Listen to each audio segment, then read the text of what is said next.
some folks just ain't ready to show up in community. Yeah. It's like work on you and come back when you're ready. And it's hard to say that because you want to be inclusive, to say everybody belongs. Yeah. But we all, that calling to do our own work is real and necessary. Yeah. How'd you get there? Looking for the ultimate conversation on Black innovation and wealth creation? Look no further. From Chains to Links brings together some of the top Black entrepreneurs, academics, creatives, and futurists To discuss how we reimagine Black community. and build a collective vision for true Black prosperity. So get ready. We're about to go there.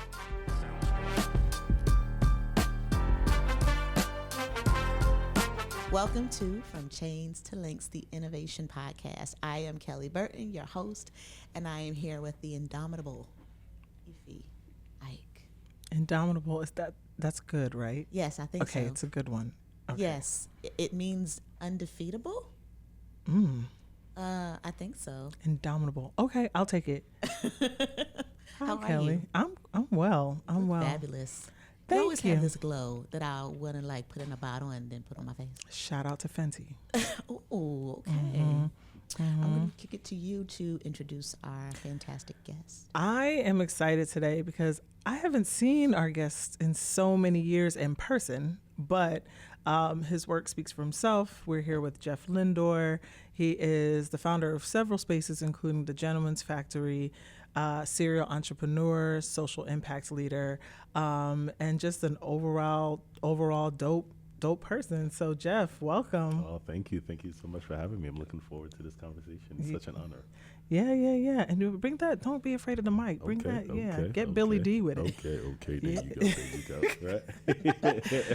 Right. So Kelly usually likes to start off by getting all up in your business. for sure. So I'm gonna have her start off. Okay. Nosy. Yeah, absolutely. Please. I'm fascinated by people's origin story. Yep.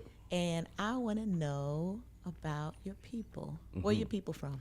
From Haiti. Right. Yeah. Stop us there. Like I said. And I was born in Haiti too. Oh, Oh, wow. okay. Yeah. Didn't know Yeah, that. there's a whole Haitian takeover in Black Innovation Alliance. Okay. Literally like 40%. Okay. They just keep bringing their friends. And their family. So it's Add a me into whole- the equation too, Yeah, right? I need to learn patois. Is it patois? Creole. Creole. Yes. I need to learn Creole because they be saying stuff. And Yeah. I'm like, what y'all say? Absolutely. And they'll be letting me in. They'll be letting me in. And it always sounds so juicy. It do. They be like, as my grandmother says, sambule, and you like, you know it's good. You just want to jump rope with it. Yeah. Totally. And I want to be on the inside joke, but welcome. That's exciting and interesting and fascinating. It's just so you were born in Haiti. Yep. And when did you come to the States? 3 years old. Wow. Yeah, Wow. 3 years old, and I came to Brooklyn, Coney Island, the hood. Yeah. Oh, okay. Yeah. So you came to the hood. You got to the U.S. at 3. You came to Coney Island. When did you realize that you are Black in America? Real quick question, that's a really great question. So it was interesting because when me and my sisters and my 2 parents came to America, we were promised this dream, and like my sister always says it that because she was a bit older, and she thought that she was going to be like Macaulay Culkin, and the biggest challenge that we were going to have is like being stuck in this beautiful mansion, and the robbers was going to come to take our stuff. So we thought that we were going to go, be home alone, but instead we got The Wire, right? Oh, no. You know what I'm saying? Whereas we were like, whoa, okay, there's a lot of Can we robbers pause here. that right? that Home Alone for Black kids was a dream? For real. Seriously, right? Wow. I wish I was Macaulay Culkin today. But yeah, I mean, so that was kind of like, so I got that early, right? Yeah. Very early. Yeah. Wow. How about the Black part? The Black part, it was interesting because Coney Island is predominantly African American. Well, just the part that I was in Coney Island. And I am Haitian, and both of my parents didn't really speak English at that time.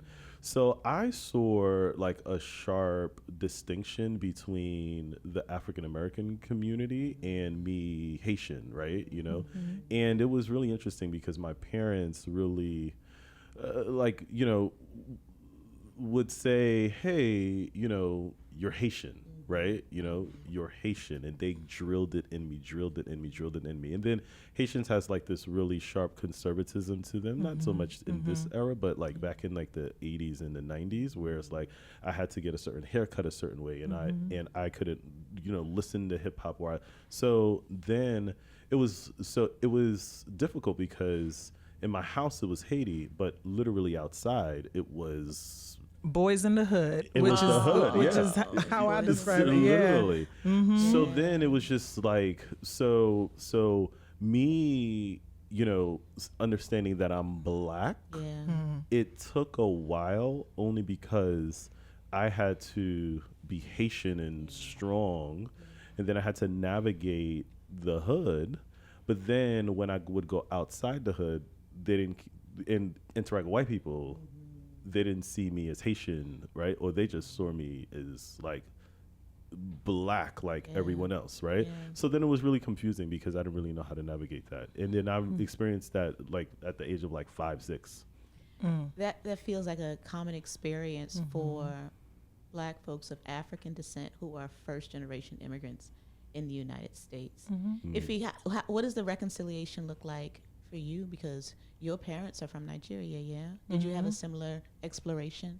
Yeah, I mean, I think, and I've spoken about this before, same thing, like house was like coming to America. Outside, it was like, Ricky, every day, right? Like sometimes for fun, sometimes, you know, not for fun. But as soon as we went in the house, it was almost like our parents were oblivious to what our actual struggle was. Or another way of looking at it is, if we struggled, I think they looked at our struggles as like just developmental things that young people go through as they're growing up. I don't think they fully appreciated the socialization of poor Black kids growing up. And so education was always drilled down. And to an extent, competition was drilled, not in the sense of like compete with your brother or sister as much as like, you definitely want to strive to be the best, and that can be exhausting. But that is the household that I was raised in, and then there's a whole nother like faith component on top of that. So in some ways, I was just so busy being a Nigerian child in the house that over time it really, I really kind of yearned. I have an experience as akin to eldest daughters that also are just kind of like is the invisibilized ways that we are kind of adultified, and we don't necessarily, there's no remorse from your family, from your parents who are struggling every day. You are kind of like the third adult. And so that was my experience. I do think that I have been told by not just those who came straight from the diaspora, but even those from the Caribbean, that outside of my name, most people do not assume that I am, you know, anything but from Trenton, New Jersey. And that does not offend me. But I also think that when it comes to reconciling, I personally am affirmed in both areas of being Nigerian American and being Black. But I also think that the reconciliation on a mass scale is, which I think we'll touch on a little bit today when we talk about liberation, like it is something that has to be a conversation that we at least get comfortable being uncomfortable with. And whether it's the Caribbean or the continent, as I told my parents, when you are in America, you are Black. However you slice or dice it, you are Black. And so the respect of the history of multi-generational Africans who have an American experience is important to respect on this soil, which is like I don't know if this was the case for you, Jeff, but with older generations, that can be a hard conversation to say, like, you have to respect what we're experiencing, but you also have to respect the land that we're on. So, yeah. I agree. No, 1,000%. So talk to us a little bit more about the Gentleman Factory. Yeah, so with Gentleman's Factory, I see it as an accumulation of my experience as a black man in America and really unpacking what that entails, right? So, I was raised in the hood, right? But Coney Island is so interesting because when you study the 11224 zip code, you would think that it's a middle class community because right outside my window, so Coney Island has this gated community called Seagate, right? So right outside my window, I would see like these beautiful like homes that I couldn't access because it was this huge gate that said no, like you can't come in here essentially, right? Yeah. So then I just saw wealth every day. And then I said, why does wealth look white and poverty look black, right? And because I saw that every single day. So, then like I just was always asking myself as I like graduated high school and college and grad school and all of those different jobs and careers that I had, it was just like, why is there such a disparity, right? And then also just like from an isolation standpoint, like why are black men so isolated? Like where do we go, right? Where do we go to connect, to share ideas? And stemming back to childhood, if you look at just like where like the root of isolation comes from, I would say is that if you see 10 black boys, teenagers. I have a 12-year-old and he's in AAU basketball, etc. And then he's pretty tall. So if he and his cohort of friends are at the store or just walking, right? Society will look and say that is a threat. That's a gang, or what are those kids up to, right? And it's 10 of them, right? Now they're playing basketball. They're on a basketball team. Even if they have the same uniform on, it's still like this. This is a threat, right? Whereas if you put another demographic of young men, right, literally in the same scenario, there would automatically be an assumption. Oh, like what are they up to? Oh, like what sports you are. So now it's a threat of you being together, and it's safer for you to be either by yourself or in pairs of two, right? And also too, like if you think about it, just from the neighborhood that they're in, society, their neighborhood could just then be saying, hey, like what y'all up to, etc. So from your own community, you may be seen as a threat, and from the police, you may be seen as a threat. From so there's just all of these externalities that then would trigger you to then say, hey, it's much safer if I'm alone or in like just isolated in some way, right? So now that stems in corporate America, right? Like if you have 5 black people in the lunchroom, they like, what they up to, right? You know what I'm saying? Right? You know what I'm saying? So all of those things, right? And then so I started out in banking, and then I worked in healthcare, and then I worked in city government, et cetera. And and all of these jobs were pretty, like I had a lot of access. And then I just saw that every time that I was climbing up, I then was isolated because I then said, where are all the people who look like me? So then, I then said, let me find where we at, right? So I had these different networking events and different, mixers, really just to bring us all together. And then back in 2016, I had this really big event. It was at a rooftop in like downtown Brooklyn. It was fancy. Yeah, you know what I mean? Brothers came out, right? You know what I'm saying? You know what I mean? We were a little bit mad on the gram. Yeah, right. And then, so it was about like 300 of us. And that night they were like, hey, Jeff, like, what is this? Like, is this a hobby or is this an enterprise?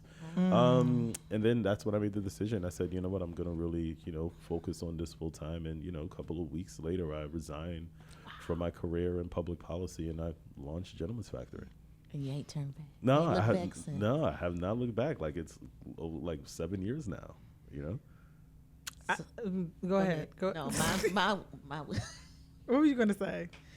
It's a whole lot of single women want to know where to go to Gentleman's Factory. There were some women that made it to that event that night. I'm sure they were. I was like, this ain't the Million Man ladies, what's Shakita doing out there?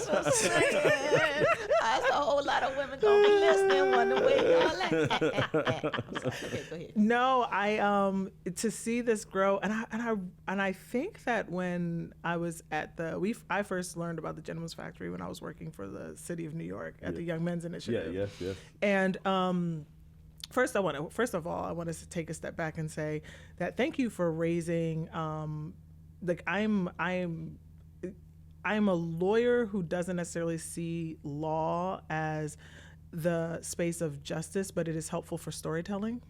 And what a lot of people don't know, especially immigrant communities when they come here, is that when we see a group of two or more, Black people, specifically Black men together, and there's this weird sense of either unease or nervousness, that is actually by design, that our laws, and specifically like our vagrancy laws, made it that the number of Black men were controlled. And I just find that to be powerful, because when we think of how laws shape behavior, and also the ways that many people feel like the laws or the Supreme Court or whatever is so distant from, I think we're learning over the last couple of years that it's not distant from us. It's gotten much closer in like proximity to our day-to-day lives. It is important for us to then recognize like anything that can be designed can be undesigned. And so thinking about like what reparatory policies look like are really helpful. But I also, getting back to the Gentleman's Factory, and what stood out to me when I was at the Young Men's Initiative was that oftentimes our solutions to these social issues are not laws, right? They are like actions that help shape and redefine behavior. And one of the things that we want to explore is that in the space of innovation, which is often like a response to what's missing, what's not there, and then also mirroring the fact that you are Haitian. So revolution and liberation is not a new thing for y'all. What is it about? First, I would love to hear what you feel like Black liberation means in this current climate. Like when you hear that, what does that mean? But then when you think of like the space that you were able to create, right? What is liberatory about that space? What is it that what is it that you've observed or you've witnessed when you all convene and you congregate? Just want to hear a little bit about that. Yeah, I mean, so putting those two things together, like I think Black liberation is believing that this world is yours too, right? And this sounds simple, but it's not. Like, because me as a entrepreneur full-time for 7 years, I had to realize that I had so much unpacking to do in terms of what I can and can't do. So now, I was, so last night, Gentleman's Factory, we had like this really cool cigar event where a lot of the members was there just hanging out. And then I was talking to them about like this business opportunity that I had, and it was like a really crazy number. And I didn't have the money, right? I don't even have the money now, but it was like, it's essentially trying to acquire this company or whatever, right? But then I said to myself, then I said to them, hey, do you think I should do this? Right? And me saying that, I didn't even factor in that I don't have the X amount of millions it does, but it's just me believing that I can do it, right? So it's just this freedom of thinking and of being, and it's really unpacking all of the things that I told that I was unable to do. So when I look at Gentleman's Factory members, and what the core value is, it's really believing that you can, but it's now surrounding yourself in an environment of other thinkers and believers, and really saying that, oh wow, like this world is actually mine too, right?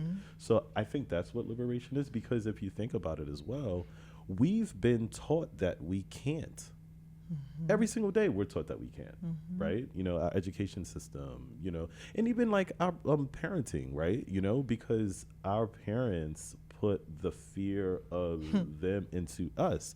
And I have two children. I have a 10-year-old and a 12-year-old, and I'm now monitoring how I parent them because again, I'm Haitian, born in Haiti, so there's this like sharp conservatism of you can't, you know what I'm saying? Very Things sharp. like that. Extremely sharp, right? You know? And which, I mean, like, I'm not lackadaisical with my parenting, but at the same time, though, I want for them to believe that they can do whatever it is that they want to do. Like, I think, like, people operate in life based upon the information they've obtained. So I want to expose them to everything, but then like the quality of your life rests upon the quality of your thinking. So I want to make them think and believe that they can do whatever it is that they want. So when I think of Black liberation and what the philosophy of Gentleman's Factory is, it's really just ingraining a population of people who's been so taken advantage of, right? And believing that you're powerless, but we're saying, hey, like, you're actually really powerful, you know? I continue to hear this theme around dreaming and belief Yeah. within these conversations. Yeah, because we stopped dreaming.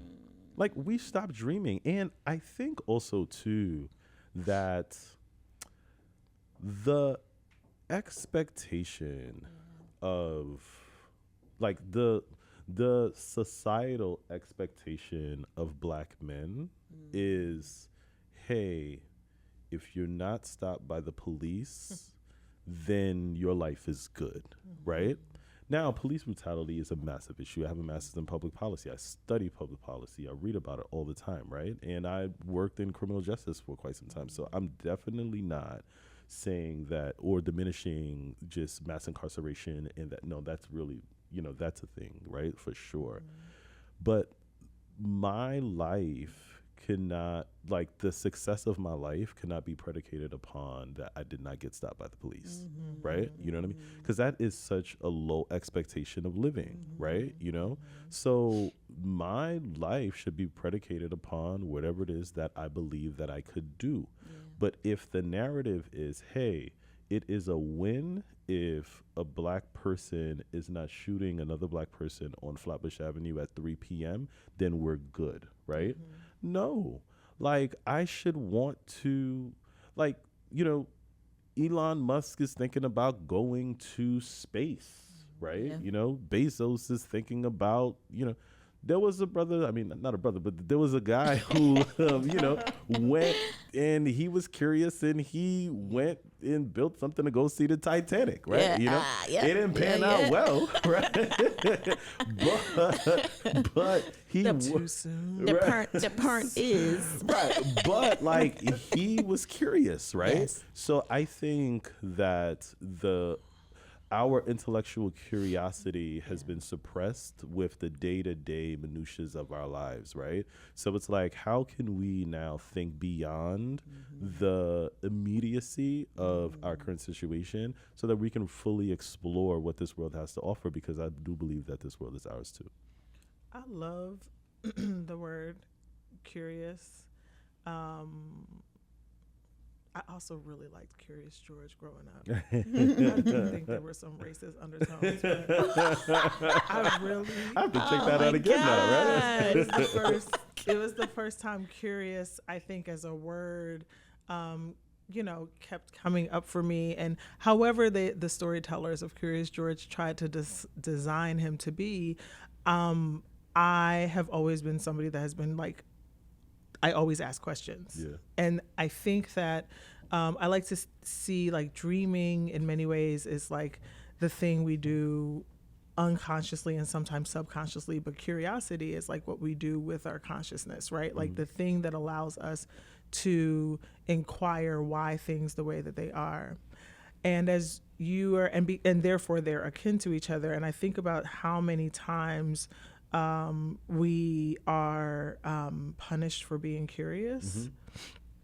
I think that I tell people all the time that depending on the type of teacher that I had growing up, I could have either been in special education or gifted and talented. Now, I happen to be on the gifted and talented route, but I know that curiosity for young people can come up as raising your hand a lot, being disruptive, asking questions, interrupting the teacher, challenging the teacher, challenging the Sunday school teacher, right? And then that results in a beating on a Sunday. But I say all these things because there is this the fear, I love what you said about our parents, that a lot of the things, when you're a child, you look at your family structure, however flawed, because they are human beings, and I believe that most parents are doing the best that they can, but they're also operating from a much evolved worldview of realities and making decisions about those realities, often predicated on survival. Yeah.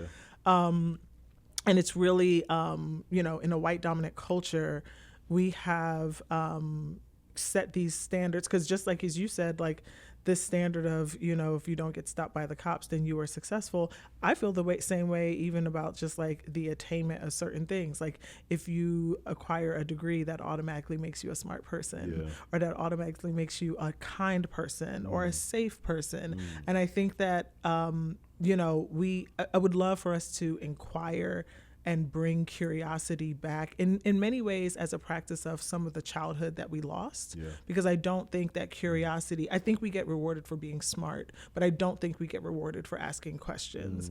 And young people that can't ask questions, I think it hurts us in a way where even in the world of innovation, we don't necessarily get the tools. We learn early on that, like, you always had the kid that maybe I was the kid that was like always like, I got an idea, but like there was not this response of like, let's get the resources to the kids with the ideas to like figure it out, even if they fail. And I've been really obsessed with like failure maybe in a healthy way for a little bit now, but I feel like there was just something that spurred around curiosity, which then kind of leads to, I would like for you to talk about this other narrative with brothers around failure, because I don't think we call it failure. I think we use other clever terms to discuss it. But there is, do you feel like there is this boulder, if you will, for brothers, individuals who, identify as even non-binary or more masculine, if you will, within our community? Do you think that there is this chip that is there of trying to overcome these stereotypes that have been created that maybe at times hinder how we become curious, innovate, maybe even fail, even as adult entrepreneurs or professionals? Like do you feel like there's this rubric that you all have to go through, or do you feel like we're at a time now where there is more room for flexibility for innovation and entrepreneurship that's a little bit more non-traditional, if you will, for Black men? Yeah, no, I think the answer is no. Like, we don't feel safe, right? We don't feel safe anywhere, generally speaking, of course. But we were raised, our parents was raised with so much trauma, right? If they were, if they experienced the civil rights movement or just whatever like systematic oppression that was occurring either in America or either in Haiti or in a continent or Jamaica, or like wherever, right? So if you think that we have systematic oppression today, imagine, 30 years ago, 40 years ago, 50 years ago, 60 years ago. So like, we, in speaking, for Black men, generalizing it, of course, but we were raised to be tough, right? We were raised to be tough. You got to be tough. You got to be strong. You got to be mighty. You got to be hyper masculine. You can't cry. You can't fear. And I understand my parents' perspective from that route, because it was a survival mindset, right? It's survival. You have to survive. If you show emotion, then you show a sense of weakness, and then you're vulnerable and you'll get snatched or you'll get crushed because this world is not your friend, right? So now it is this transition of unpacking that trauma. So there is, I've been in therapy for 7 years, right? So I've been unpacking so much stuff, right? And then, guys are, I guess, starting to be more inclined to feeling, right? But as you feel, there is this fear of the vulnerability of things. So then you don't want to tap into that because you're battling the toughness with then the insecurity and the fear and all of those things. And that translates into everything. That translates into their personal lives, into their marriages, or to their children, or like it translates everywhere. And it translates into entrepreneurship. It translates into so many things. But at the core of it, though, is success, right? And we tie our worth into wealth, right? Black men deal with their trauma by seeking wealth. So if you're trying to seek wealth, but then now you're systematically designed to not really obtain it, then you're seeking something that is extremely challenging to obtain. And when I say wealth, I'm not saying, hey, you make $100,000 a year or $200,000 a year, because they've been so exposed to what can be, right? And they're saying, how in the world can I get there? And every time you try to get there, it's like, oh, no, it's higher. It's high. You know what I'm saying? So there's never the satisfaction. So it's like you're wrestling with so much within because your validation is tied to wealth, right? You know what I'm saying? So and then you're not unpacking all of these things. And then you also don't feel safe with vulnerability of just saying, hey, I don't know, because you've been conditioned to be strong, right? So as you're strong, you can't show weakness. But then the question is, what is weakness, right? But you don't even want to touch in or tap into the what is weakness, because weakness ties into failure, as you just said, right? So I think where Black men, because I don't speak well Black men because I'm figuring out my life right now too, right?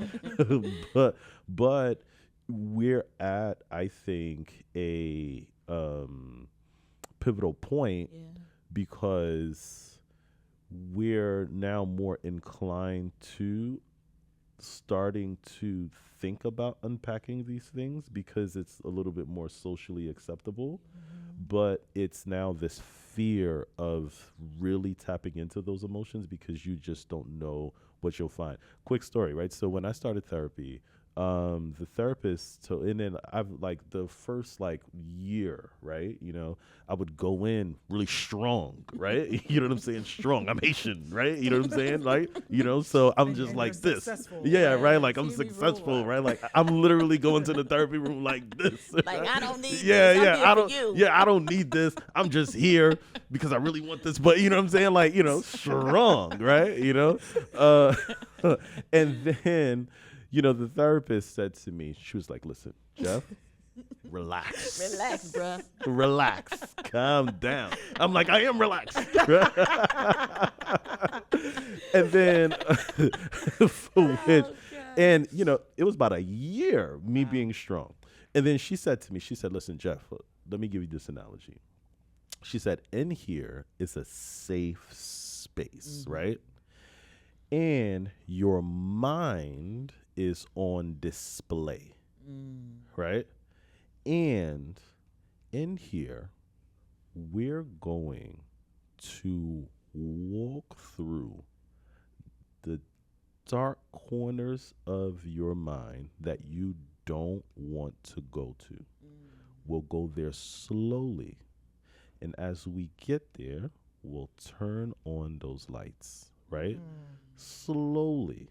You know what I mean? And then we'll clean up each room slowly, right? And then she says, you're not going to be there by yourself. I'm here to guide you, right? And we'll start unpacking, right? And when she told me that, I felt safe. And I've been there for 7 years, and there's still corners that I haven't gone to, right? Jeff, that's so powerful, and it's so much in my mind.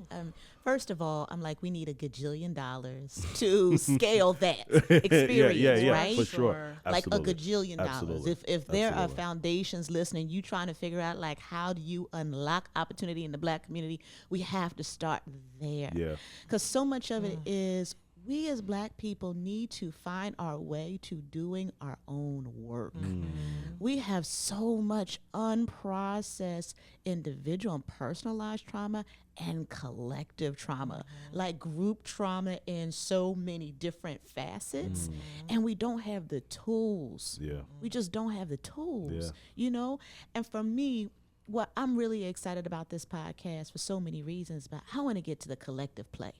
Like, what is the collective play? From chains to links, what is that piece where we link arms and we sync up and we become like, if you say Voltron, like, what is that play? Yeah. But we can't even get there because what I'm realizing, even in our work at BIA, is some folks just ain't ready to show up in community. Yeah. You know, it's like work on you and come back when you're ready. And it's hard to say that because you want to be inclusive, to say everybody belongs. Yeah.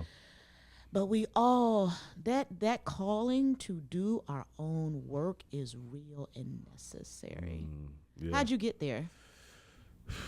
I got there because of a community, right? Yeah. So one of my best friends, she's a psychologist, right?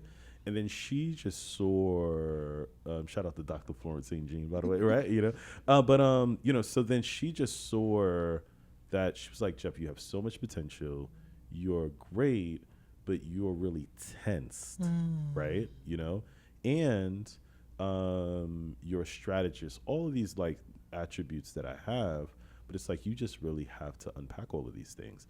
But now what it is, what it was though was that I trusted her opinion, right? You know, and that I believed in her. And I knew that she had my best interests at heart, right? So then that's why I then went to therapy, right? I would have never gone to therapy because I was strong. What is a strong man doing in therapy, right? You know what I'm saying? Yes. Right? But I felt safe with her because I knew that she had my best intention at heart. And then that's what I'd say changed my life. Well, shout out to you, brother, because you came in here loose. Yeah. I'm super relaxed. I'm so chill right now. I'm so chill. You are a testament. Thank you. No, and you touched on one of the things we wanted to explore in this conversation is like the unique needs that Black entrepreneurs have, especially those that are in that category of like founders. Yeah.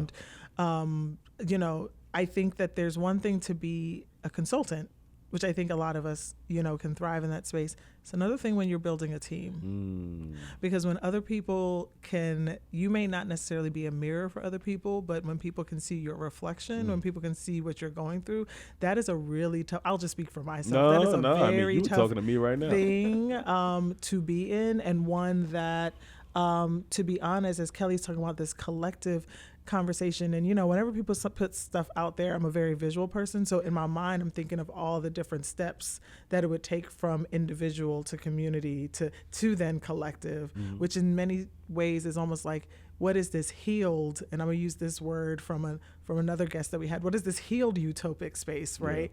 What would that look like? And it's a lot of work. I also know that I'm one of those people that in addition to being impacted by seasons, I am impacted by environments.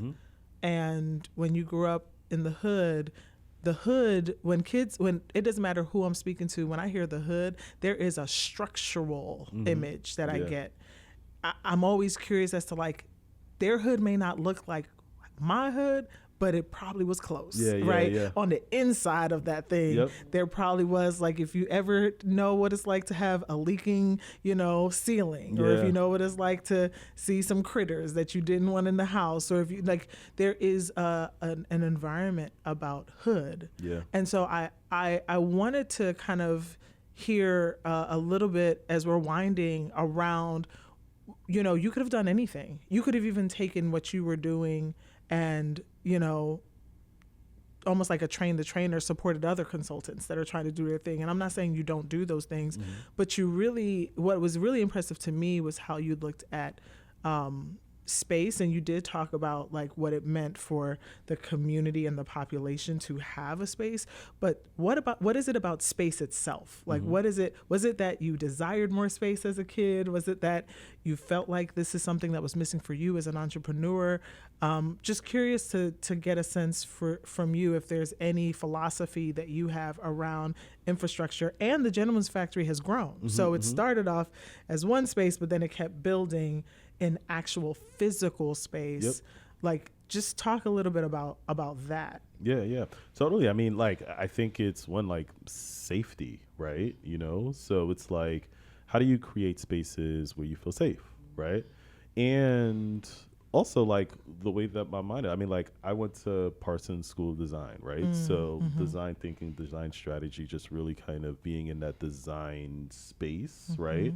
And you know, so when we opened our downtown Brooklyn Gentleman's Factory location, prior to us being there, I think the MTA had it, right? So it was like it was, I mean, no shade to the MTA, right? But y'all don't know about space, right? Like, that's not your priority, right? You know what I'm saying, It was just right? an agency Yeah, that that was right. not your priority, right? You know? So then, so then I hired an amazing interior designer, a Black woman, Chanel Brandon. She's amazing. And then we were just talking about and then she was just asking me questions of, how do you want the members to feel when you walk into the space, right? And then we met for hours upon hours, and she was just asking me so many different questions about dopamine and colors and all of these things, right? So when you go to the Gentleman's Factory location now downtown Brooklyn, oh, thank you. Yeah, I mean, like, it's just very, very intentional.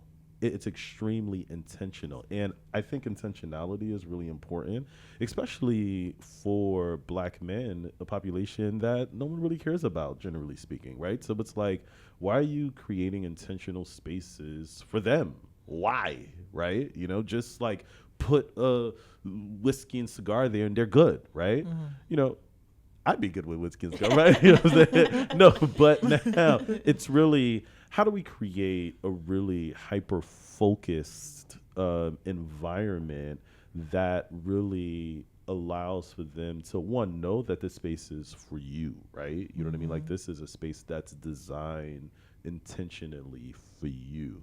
And then one can argue that a lot of those spaces don't really exist with the level of capital that's infused into it, the level of detail, etc., and all of those things, right? So I think that, and going back to me, like, those spaces didn't really exist for me, right?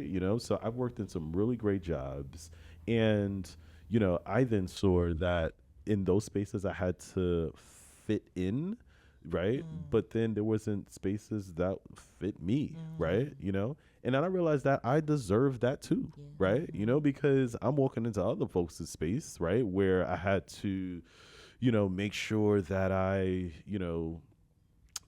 didn't talk about basketball like that or whatever, right? Or I love basketball, right? You know what I'm saying? So I'm like, but then I'm like, I don't want to be the guy that's 6'3" that only talks about basketball, right? You know what I mean? But meanwhile, I love basketball, right? You know what I'm saying? Man, the NBA finals and I can't talk about it, right? You know what I'm saying? Yeah, right? Because I don't want to be stereotyped, right? But I'm like, I'm trying to go to work and be like, did you see that game?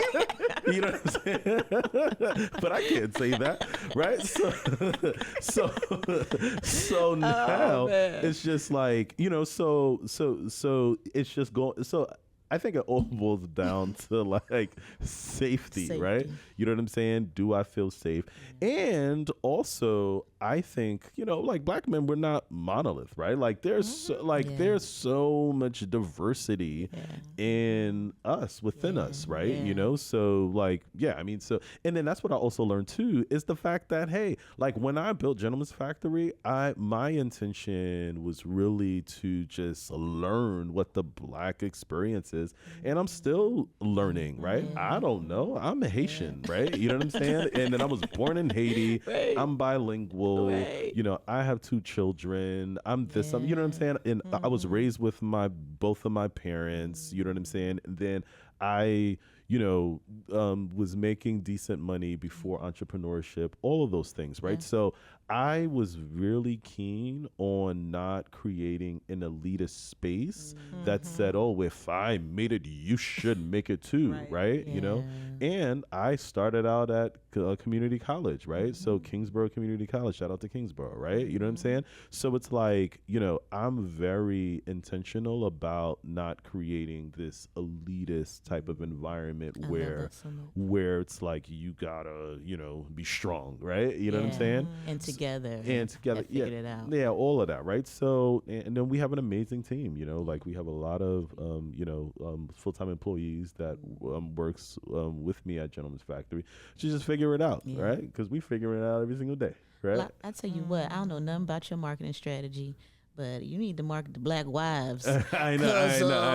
I would pay. Yeah. I mean, I would pay to ensure that my husband had a space where he can be around like-minded black men. Absolutely. I would pay that out my pocket, my American Express, reoccurring monthly. Yeah. So when you come to Atlanta, that's the question, Jeff. No, pretty soon. Matter of fact, I'm being in Atlanta this weekend. Right? Yeah, I'm speaking for black women with black husbands and black bays. It's a beautiful thing. Totally. It's so funny. She's like, I don't need to be there. I just know. That's it. But I think it's also helpful, even listening to you, it deepens the empathy that I have for my black man. You know what I'm saying? Hearing it from your vantage point, I can see aspects of that are relevant for my husband. Yeah. But I think there's commonality across. Absolutely. But that's why these spaces are so important for us to cross-pollinate and to learn. Yep. Because it's about healing, but it's also about deepening our empathy for one another. Because I don't think we give one another enough grace in the black community. It's just a lot of judgment, internalized stuff that we need to work through. So, brother, I'm just so grateful for you. Everything that you represent, everything that you're doing. I'm gonna get teary. Now I made it through like a whole bunch of episodes, and I ain't got weepy, so I'm proud of myself. So I'm gonna stop there and kind of hand it to Iffy to wrap it up. But I'm just grateful for you, brother. She don't want to wrap up. I got some deep, heartfelt, love and appreciation and gratitude. I feel your daddy in this one. Yeah, all the black men that I love so much. But y'all brothers, y'all be a little special. Little special. I love y'all so much. Thank you. Oh my gosh. Well, if you haven't done it already, we would love to hear from you. I'm going to try to do my best because I love when Kelly asks this because Kelly gets excited. What's your soapbox? What's the thing that makes you tingle? The thing that you just, if you only had one thing to say, what would you say? What is the fire in your belly? What is your soapbox? I think that if you want to see the world differently, you ask different questions. Oh, I love it. So my soapbox is helping our community to just think different. Yeah. That's it. I love it. A soapbox in a sentence. Yes. That was dope. Concise. That was powerful. So before we get to our last question, I love the responses to this question. Dead or alive, real or fictional, who is your favorite black inventor or innovator? Ooh, okay. In this moment, we know that there's a papyrus list. Inventor. Or innovator. Or innovator. I love the great philosopher Sean Carter, right? Jay-Z, right? And because I went to the Brooklyn Museum, the Brooklyn Public Library exhibit, and I value him so much, Jay-Z, because I see a lot of the evolution of the black male experience in him, right? So coming from selling drugs and being in the hood and then being entrepreneurial, to starting Rockefeller to then now putting all of his friends on with Dynasty, so he's not like, you know, an isolated factor or isolated person. He created the Dynasty, and then these are my guys, and The Rock is The Rock, right? You know what I mean? Right. So from and from that, and then also seeing him transitioning from like Big Pimpin' to Bonnie and Clyde, right? You know, to then him getting married and having children, to now art collector, and then to tech art collector entrepreneur. and tech entrepreneur. So it's just this evolution of the Black male, in which, you know, I had a front row seat in seeing with all of his albums, right? So I think that, you know, and then I'm always listening to his music just as a way, because like he thinks different, and you know, that's someone who I, you know, so that's my guy, right? That's my guy. That is so dope. I love it. Yeah. I love it. And I always, it's always like an interesting fact. Some people don't know that his mother, he's also first generation. His mother's Jamaican, and so is Biggie's mother. Right? So it's so interesting. We don't think about that aspect as well. Absolutely. Of his Absolutely. influence. Absolutely. So I'm so sad that this is the end of this episode, because I feel like we have to bring you back. There's like a part 2, healing strategy and spaces conversation that we need to have. But where can people find you if you want to be found? Yeah, of course. Hell yeah. You know, for sure, right? Yeah, I mean, just don't come to my house, right? You know what I'm saying? But, you know, because I ain't Macaulay Culkin yet. You know what I'm saying? Home Alone is not a fantasy, y'all. Home Alone was actually scared the shit out of white parents. It ain't scaring me. You know what I'm saying? It ain't scaring me at all, right? He's not from Coney Island. Give me Did I that tell house, you know what I'm saying, today, right? I'm here looking at the storyline. Y'all was looking at the house. I missed the house. I don't even know what it looked like. Nah, yo. Oh, man. You know what I'm saying? But, Instagram. So my personal Instagram is Mr. Community NYC. So that's MR Community NYC. Follow Gentleman's Factory on Instagram, and that's gentleman.factorygf. And on our website is gentlemansfactory.com. LinkedIn, Jeff Lindor, Lindor, last name. Social Security number is no, right? no, please stop. But yeah, please like reach out, and you know, I'm here. Awesome. Thank you so much, Jeff. Thank you Jeff. Thank you so much for having me. Thank you. I really appreciate it. Thank you. Thanks, everybody, for joining us for another episode of From Chains to Links. I'm so full. It was awesome. All right. See y'all next time. Hey, everybody. Hope you loved the episode as much as we did. Join us at blackinnovationalliance.com to continue the conversation. And remember to subscribe, like, and share the podcast as we continue to build the movement for true Black prosperity.